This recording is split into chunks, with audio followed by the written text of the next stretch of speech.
आणि आताची महत्त्वाची बातमी, नागपुरात भाजप युवा मोर्चाकडून आंदोलन केलं जात आहे। नॅशनल हेराल्ड विरोधामध्ये हे आंदोलन आहे। महाल परिसरामध्ये शिवाजी महाराज पुतळ्याजवळ हे आंदोलन सुरू आहे। भाजप युवा मोर्चा प्रदेश अध्यक्ष अनुप मोरे यांच्या नेतृत्वामध्ये हे आंदोलन केलं जात आहे। नागपुरात भाजप युवा मोर्चाचं आंदोलन,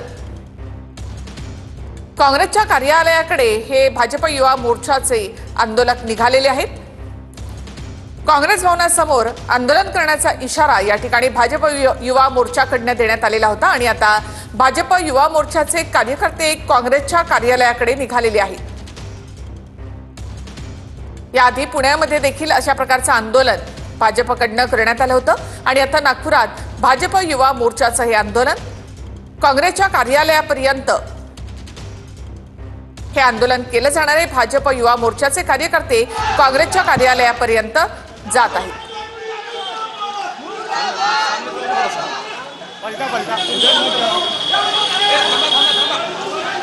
साई सुरू कर।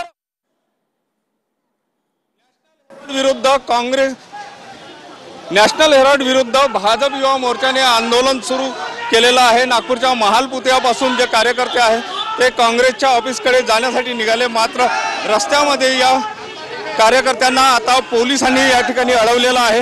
महत्त्वाचं म्हणजे या ठिकाणी जर आपण बघितलं तर काँग्रेसच्या ऑफिसकडे जाणाऱ्या या कार्यकर्त्यांना पोलिसांनी या ठिकाणी थांबवलं। भाजपचे कार्यकर्ते आक्रमकपणे घोषणाबाजी या ठिकाणी करताना आपल्याला पाहायला मिळते आहे। महत्त्वाचं जर या ठिकाणी बघितलं तर नॅशनल हेराल्ड मध्ये मोठ्या प्रमाणामध्ये ते घोटाळा झाला आहे अशा प्रकारचे आरोप जे आहेत ते केले जाते आहे आणि त्यावरूनच आता या ठिकाणी हे आंदोलन जे आहे ते भाजप युवा मोर्चाच्या माध्यमातून केलं जाताना पाहायला मिळते। पोलिसांनी कार्यकर्त्यांना या ठिकाणी थांबवलेलं आहे। हे पोलीस त्यांना थांबवून या ठिकाणी मागे रेटण्याचा प्रयत्न जो आहे तो करतो आहे। इथून काही अंतरावर काँग्रेसचं ऑफिस आहे, मात्र पोलिसांनी त्या काँग्रेसच्या ऑफिसकडे जाण्यासाठी मज्जाव घातलेला आहे।